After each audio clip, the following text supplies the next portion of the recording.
नमस्कार मेरे प्यारे मित्रों, मेरे साथियों, मेरे भाइयों, कैसे हो आप लोग। आई होप आप अच्छे होंगे और ईश्वर की कृपा से आपका स्वास्थ्य भी ठीक होगा। चलिए आज का टॉपिक हम स्टार्ट करते हैं, एटॉमिक स्ट्रक्चर। तो आज हम ऑर्गेनिक केमिस्ट्री में पढ़ने वाले हैं एटॉमिक स्ट्रक्चर। ऑर्गेनिक केमिस्ट्री में एटॉमिक स्ट्रक्चर का क्या काम है। सबसे पहला सवाल तो ये उठता है, चूँकि सारे कंपाउंड, जितने भी प्रकार के कंपाउंड हो, चाहे इनऑर्गेनिक या ऑर्गेनिक हो, वो कंपाउंड एलिमेंट्स से बनते हैं। किससे बनते हैं? एलिमेंट से। और एलिमेंट्स एलिमेंट्स क्या होते हैं? एटम्स के ग्रुप होते हैं। एटम्स के ग्रुप होते हैं। तो इस प्रकार से हमें एटम के बिहेवियर को या एटम के स्ट्रक्चर को समझना बहुत ज़्यादा ज़रूरी है, क्योंकि एटम का स्ट्रक्चर ही डिसाइड करेगा कि वो इलेक्ट्रॉन दे सकता है या नहीं दे सकता है किसी भी रिएक्शन में, या फिर वो इलेक्ट्रॉन को कितने अच्छे से दे सकता है, क्योंकि सारी केमिस्ट्री इलेक्ट्रॉन पर डिपेंड करती है और इलेक्ट्रॉन डिपेंड करता है कि वो न्यूक्लियस से कितना दूर है किसी एटम में। ये सारे कॉन्सेप्ट जानना हमारे लिए बहुत ज़्यादा ज़रूरी है। तो आज हम समझते हैं सबसे पहले एटम को या स्ट्रक्चर ऑफ एटम के, एटॉमिक स्ट्रक्चर को। Before we began our study of the compound of carbon, we need to revive some basic but the familiar ideas about the chemical elements and their structure. Chemical elements के main constituent atoms होते हैं। किसी भी, जैसे मान लीजिए आप hydrogen के एलिमेंट को पढ़ रहे हैं, यानी उसमें हाइड्रोजन के बहुत सारे एटम्स हैं और वो एक सैंपल बना रहे हैं। क्या बना रहे हैं? एक सैंपल बना रहे हैं। हाइड्रोजन के बहुत सारे एटम्स, ये हाइड्रोजन हाइड्रोजन हाइड्रोजन हाइड्रोजन, है ना। तो ये हो गया एलिमेंट हाइड्रोजन का। The compounds we encounter in chemistry made up of elements combined in a different proportion. यहाँ पर हम देखें कि आखिर कंपाउंड बनते कैसे हैं। क्या होता है कि जो एलिमेंट्स हैं या फिर एटम है, सीधे बात करते हैं हम एटम के ही रूप में बात कर लेते हैं। तो एटम होते हैं, जैसे वाटर का मैंने मॉलिक्यूल ले लिया या वाटर का कंपाउंड बोल लीजिए इसे। इसमें दो हाइड्रोजन और एक ऑक्सीजन का, यानी 2/1, 2:1 के रेशो में, प्रोपोर्शन में इन्होंने आपस में जुड़े और पानी का एक मॉलिक्यूल बना लिया, या पानी का कंपाउंड का एक मोल बना लिया, है ना। तो इससे हमें पता चलता है कि कंपाउंड एलिमेंट्स के डिफरेंट प्रोपोर्शंस में और वेल डिफाइंड प्रोपोर्शंस में आपस में जुड़ने से बनते हैं।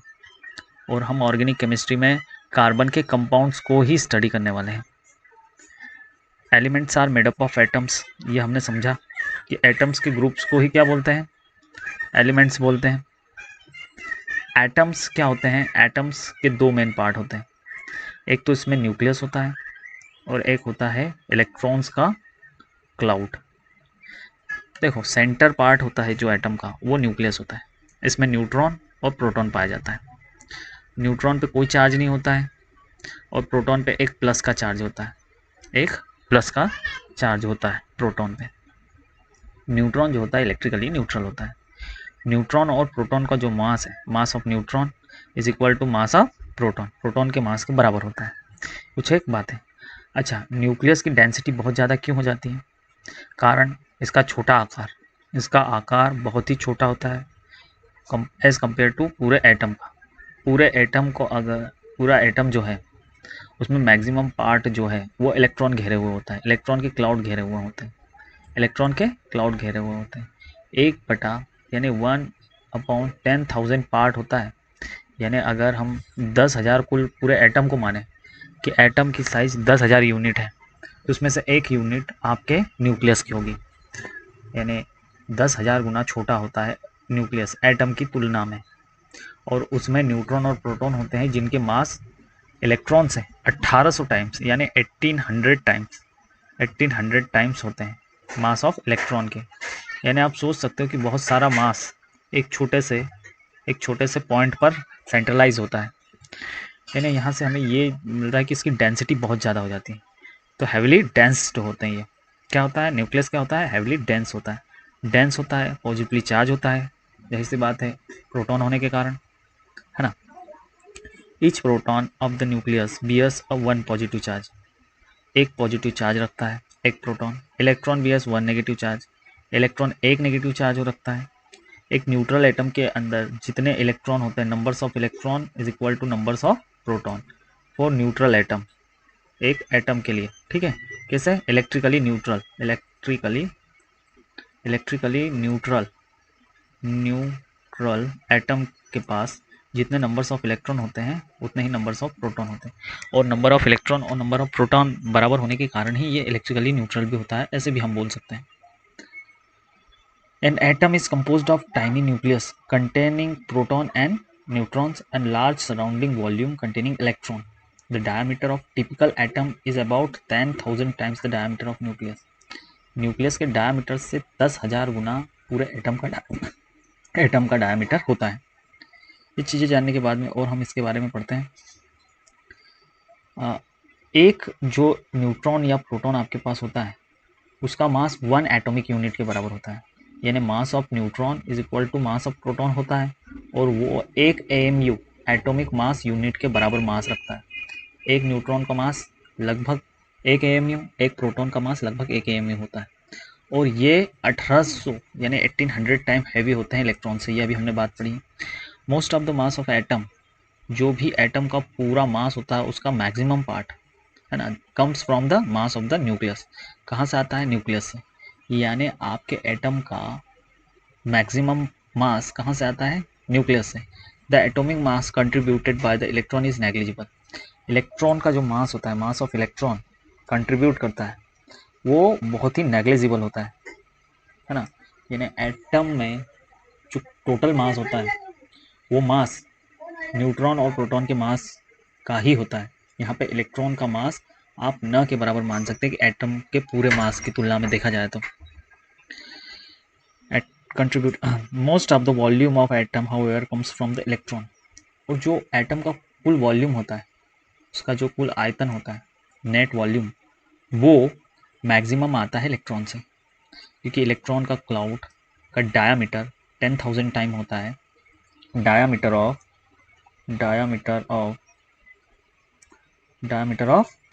what? Atom. Diameter of atom is equal to 10,000 times diameter of nucleus. इससे आप समझ सकते हो कि जो एटम का डायमीटर होता है वो न्यूक्लियस के डायमीटर से 10,000 टाइम होता है, यानी मैक्सिमम जो वॉल्यूम है वो इलेक्ट्रॉन का क्लाउड ही बना रहा है एक एटम का। The element commonly found in organic molecule are carbon, hydrogen. जो कॉमनली आप यूज़ करने वाले हैं ऑर्गेनिक केमिस्ट्री में एटम्स, वो होते हैं कार्बन का एटम, हाइड्रोजन का, नाइट्रोजन का, ऑक्सीजन का, फास्फोरस का, सल्फर का, और साथ ही साथ हेलोजन्स होते हैं, फ्लोरीन, क्लोरीन, ब्रोमीन और आयोडीन। ये आपको मेन पढ़ना है आपकी ऑर्गेनिक केमिस्ट्री में। जो भी एलिमेंट होते हैं वो एलिमेंट एक दूसरे से कैसे डिफर होते हैं? एटॉमिक नंबर में। कैसे होते हैं? एटॉमिक नंबर में। The number equal to the number of proton in its nucleus. Number of protons के बराबर होता है एटॉमिक नंबर, यानी आपका एटॉमिक नंबर किसी एक एटम का कितना होगा, जिसे हम Z से बताते हैं, वो होगा आपके नंबर ऑफ प्रोटॉन्स के बराबर। Number of proton is equal to number of protons, उसे हम बोलेंगे atomic number. Because an atom is electrically neutral, चूंकि एक एटम इलेक्ट्रिकली न्यूट्रल होता है, यानी उसमें नंबर ऑफ इलेक्ट्रॉन और नंबर ऑफ प्रोटॉन बराबर होंगे। क्या होंगे? बराबर होंगे, क्योंकि इलेक्ट्रॉन पे जितना चार्ज होता है, प्रोटॉन पे जितना चार्ज होता है, दोनों क्या होते हैं? इक्वल होता है चार्ज। 1 यूनिट का इलेक्ट्रॉन पे चार्ज कैंसिल आउट होगा 1 यूनिट प्रोटॉन के चार्ज से। और यहाँ से अगर एटम इलेक्ट्रिकली न्यूट्रल होता है, इससे ये पता चलता है कि जितने नंबर ऑफ प्रोटॉन उस एटम में होंगे उतने ही नंबर ऑफ इलेक्ट्रॉन्स होंगे। इसके बाद ये एटॉमिक स्ट्रक्चर के कुछ एक बेसिक प्रॉपर्टीज देखने के बाद में हम आते हैं अब आइसोटॉप्स पर। आइसोटॉप्स क्या होते हैं? आइसोटॉप्स को समझने की कोशिश करेंगे। Before we leave the subject of atomic structure and the periodic table, we need to examine one other observation, the existence of atom of the same element that have the different masses। अलग अलग मास के दो चीज़ें मैं आपको बताना चाहता हूँ। एक होता है एटॉमिक नंबर, जो कि नंबर ऑफ प्रोटॉन के बराबर होता है, नंबर ऑफ प्रोटॉन के बराबर होता है, ओके। दूसरा होता है एटॉमिक मास। क्या होता है? Atomic mass.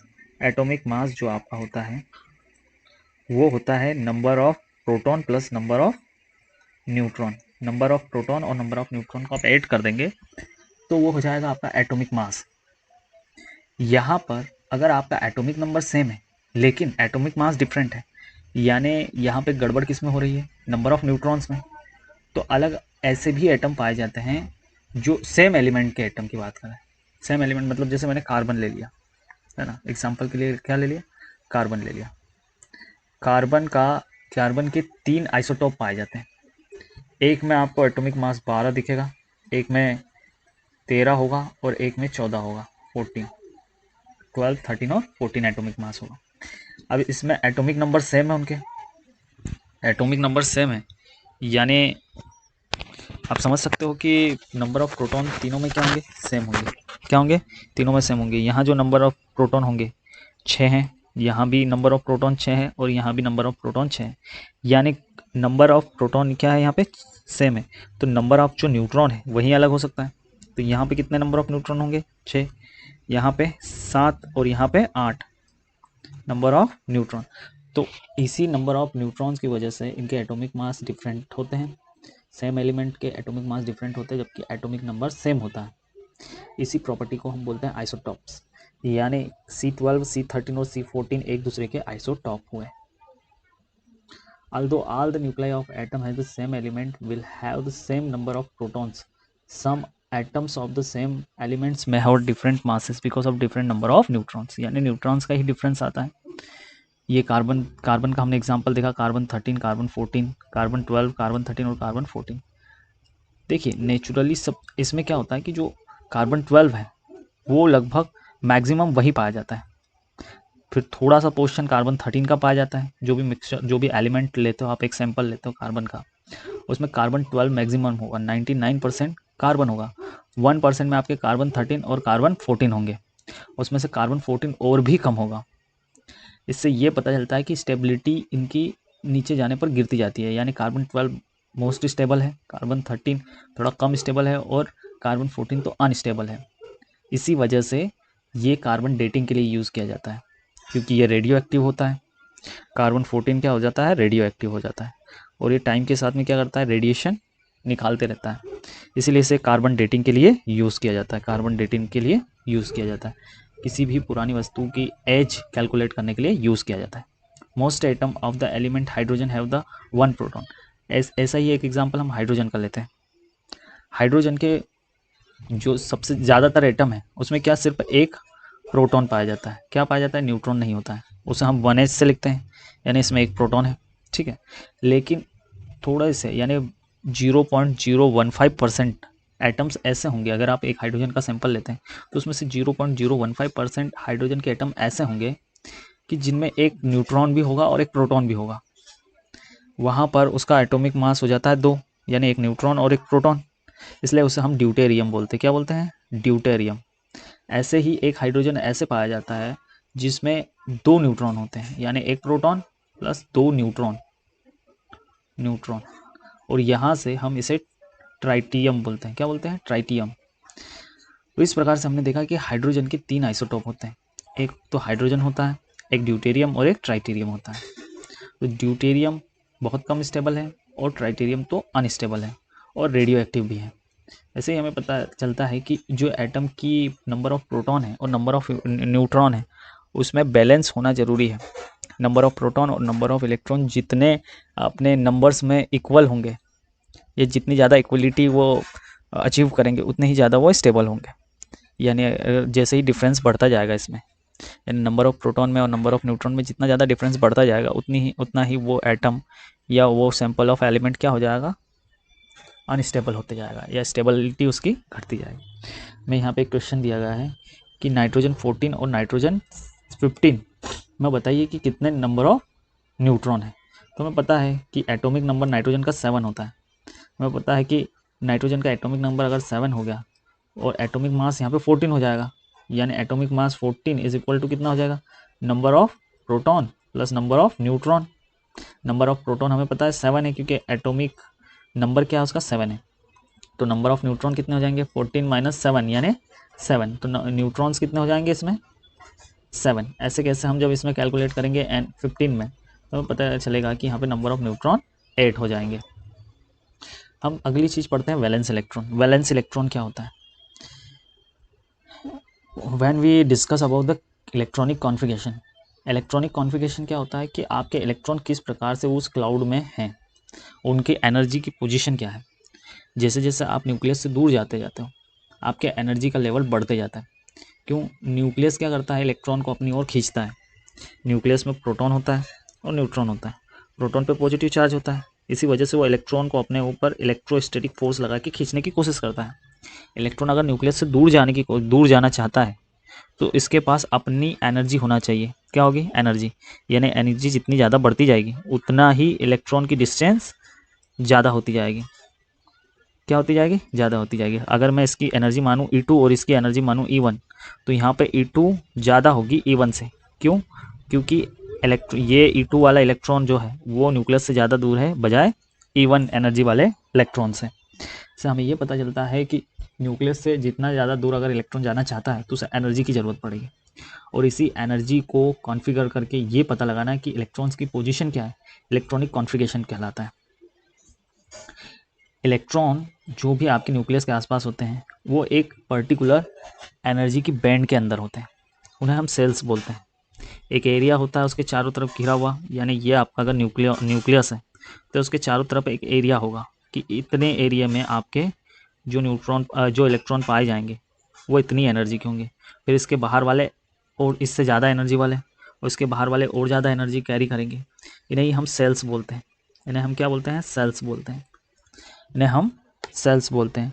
और जैसे जैसे ये दूर जाते जाते हैं इलेक्ट्रॉन न्यूक्लियस से, वो अपनी एनर्जी को इंक्रीज़ करते जाते हैं, यानी डिस्टेंस के साथ में इनकी एनर्जी इंक्रीज़ होती जाती है। जो सबसे बाहर वाला सेल होता है, सबसे बाहर वाला सेल, उसे हम वैलेंस सेल बोलते हैं। वैलेंस सेल बोलते हैं। क्या बोलते हैं? आउटर मोस्ट सेल होता है आपका। वैलेंस सेल कौन सा सेल होता है? आउटर मोस्ट, यानी सबसे बाहर वाला shell. Are the one that which the atom use to making the chemical bonds. और यही वो सेल होते हैं जिनमें पाए जाने इलेक्ट्रॉन, यानी वैलेंस सेल में पाए जाने वाले इलेक्ट्रॉन्स को हम वैलेंस इलेक्ट्रॉन बोलते हैं। और वैलेंस इलेक्ट्रॉन ही यूज़ किए जाते हैं आपके बॉन्ड बनाने में। यानी अगर आप देखो कि रिएक्शन, जो भी केमिकल रिएक्शन होगी उसमें बस बॉन्ड ही बनेंगे, दो एटम आएंगे आपस में जुड़ेंगे, या दो सैंपल ऑफ एलिमेंट्स आएंगे वो आपस में जुड़ेंगे और एक नया बॉन्ड बनाएंगे, नया स्ट्रक्चर लेंगे और एक मॉलिक्यूल या कंपाउंड का निर्माण करेंगे, मॉलिक्यूल या कंपाउंड प्रोड्यूस करेंगे, प्रोडक्ट के फॉर्म में देंगे। तो यहाँ पर अब बात आ जाती है वैलेंस इलेक्ट्रॉन्स पर। ये वही वैलेंस इलेक्ट्रॉन है जो आपकी केमिस्ट्री के लिए जिम्मेदार है। केमिस्ट्री जितनी भी अर्थ पर हो रही है वो सारा इन्हीं इलेक्ट्रॉन्स की वजह से हो रही है। इन्हीं इलेक्ट्रॉन्स के बिहेवियर को समझना बहुत ज़्यादा ज़रूरी है, इसीलिए हम यहाँ पर इन्हें पढ़ रहे हैं। वैलेंस इलेक्ट्रॉन ही डिसाइड करेंगे कि कौन सा बॉन्ड बनेगा, कैसा बनेगा, क्या इलेक्ट्रॉन्स शेयर हो सकते हैं, उस कंडीशन में है कि नहीं है। वैलेंस इलेक्ट्रॉन ही डिसाइड करते हैं कि वो शेयरिंग होगी या फिर एक इलेक्ट्रॉन दूसरे एटम में जा सकता है या नहीं। और ये डिसाइड करता है valence electron mainly depend upon the distance from the nucleus of the electron of valence shell. और ये चीज़ डिपेंड करती है उसकी डिस्टेंस पर, न्यूक्लियस से उनकी डिस्टेंस पर, कि वो कौन सा कंपाउंड बना पाएंगे।